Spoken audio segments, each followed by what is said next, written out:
আমার দেওরের বিয়ের রিসেপশনের জন্য যেই লেহেঙ্গাটা কেনা হয়েছে সেটাই আজকে তোমাদের সাথে শেয়ার করব।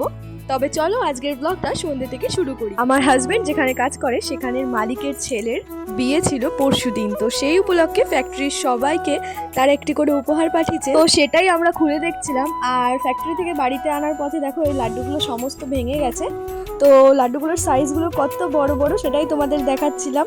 এখন তো ভালোই শীত পড়ে গেছে, তাই আজকে সন্ধ্যেবেলা তোমাদের দাদা ভাইকে গরম গরম ভেজিটেবল স্টু আর তার সাথে বাটার টোস্ট করে দিয়েছিলাম, তো সেটা দিয়ে ও টিফিন করছিল। আর আমি চলে গেলাম মামিদের ঘরে তোমাদের লেহেঙ্গাটা দেখানোর জন্য। যেদিন আমরা লেহেঙ্গাটা কিনতে গেছিলাম সেদিন তোমরা শুধু শপিং ব্লগটাই দেখেছো, তবে কোন লেহেঙ্গাটা কিনেছি সেটা কিন্তু তোমাদের সাথে শেয়ার করা হয়নি, তাই আজকে তোমাদেরকে দেখিয়ে দিলাম। অ্যাকচুয়ালি এই ভিডিওটাতে অতটা ভালো করে লেহেঙ্গাটা দেখানো হয়নি, কেন ভিডিওটা মামিকে দিয়ে করেছিলাম, তো উনি অতটা ভালো ভিডিও করতে পারিনি, তবুও যেইটুকু আর কি দেখা গেছে তো সেটা দেখেই তোমরা জানিও যে তোমাদের এই লেহেঙ্গাটা কেমন লেগেছে। আজ তবে আসি, দেখা হচ্ছে নেক্সট ভিডিওতে। আর চ্যানেলটা সাবস্ক্রাইব করতে কিন্তু একদম ভুলো না।